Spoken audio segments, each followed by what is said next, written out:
Dalam nama Bapa dan Putra dan Roh Kudus. Amin. Shalom Alaikum. Berjumpa lagi dengan saya pada perenungan hari ini, hari Minggu, tanggal 23 Januari 2022. Hidup dalam kesatuan. Bacaan liturgi hari ini, bacaan pertama dari kitab Nehemia 8 ayat 3 sampai dengan 5a, dilanjutkan dengan ayat 6 sampai dengan 7, dan dilanjutkan ayat 9 sampai dengan 11. Bacaan kedua 1 Korintus 12 ayat 12 sampai dengan 30, dan Injil Lukas 1 ayat 1 sampai dengan 4, dilanjutkan dengan bab 4 ayat 14 sampai dengan 21. Saudara-saudaraku yang terkasih di dalam kasih Kristus, hidup di dalam zaman teknologi yang canggih saat ini, saudara, membuat kita secara tak sadar menutup diri kita sendiri, saudara.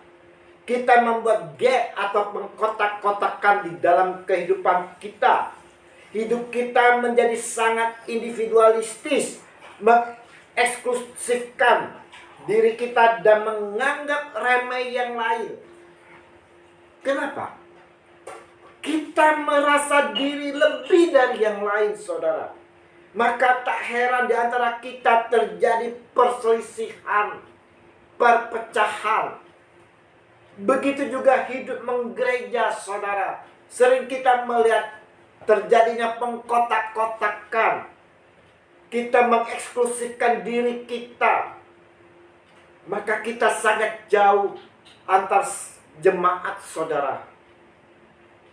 Seperti yang disampaikan oleh Rasul Paulus. Yang aku maksudkan ialah bahwa kamu masing-masing, aku dari golongan Paulus, atau aku dari golongan Apolus, atau aku dari golongan Kefas, atau aku dari golongan Kristus. 1 Korintus 1 ayat 12. Saudara-saudaraku yang terkasih, hari ini di dalam bacaan kedua, Rasul Paulus pun mengingatkan kepada kita semua bahwa sebab di dalam satu roh kita semua, baik orang Yahudi maupun orang Yunani, baik budak maupun orang merdeka, telah dibaptis menjadi satu tubuh, dan kita semua diberi minum dari satu roh. 1 Korintus 12 ayat 13. Dalam satu kesatuan, yaitu satu tubuh di mana Yesus sendiri adalah kepala kita.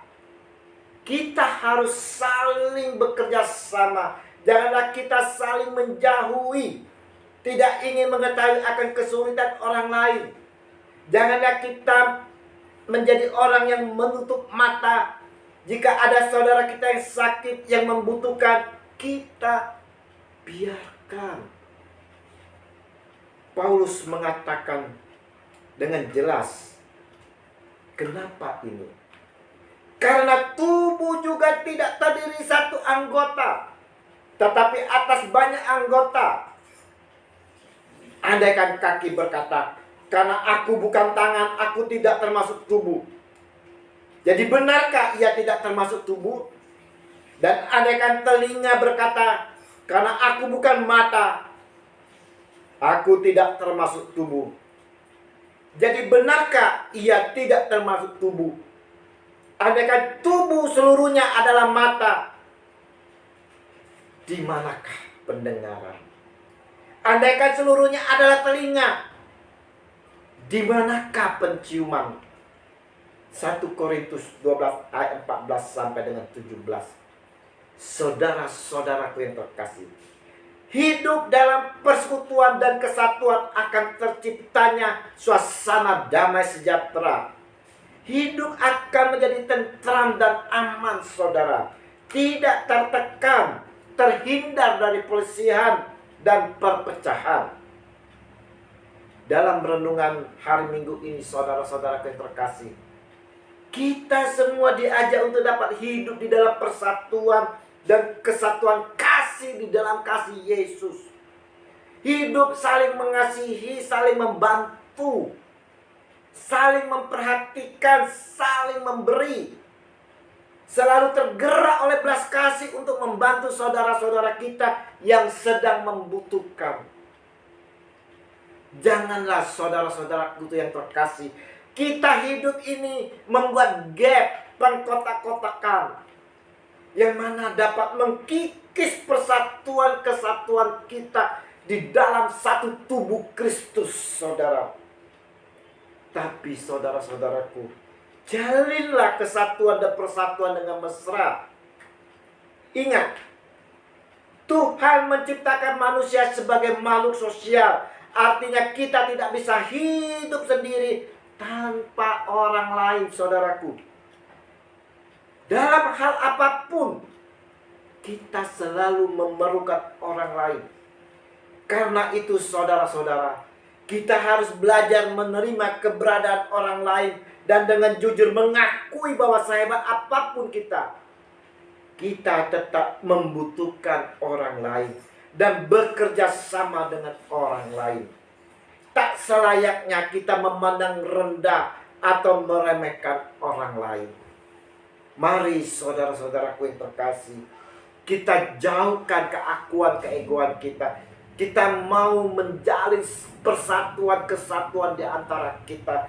Kita lepaskan pengkotakan yang ada di dalam diri kita ataupun gap. Kita mau bersatu di dalam tubuh Kristus. Kemuliaan kepada Bapa dan Putra dan Roh Kudus, seperti pada permulaan, sekarang, selalu, dan sepanjang segala abad. Amin. Dalam nama Bapa dan Putra dan Roh Kudus. Amin. Selamat berhari Minggu. Mari kita persiapkan hati kita bersama keluarga untuk menyambut Tuhan kita Yesus Kristus di dalam perjamuan Ekaristi. Shalom Aleichem.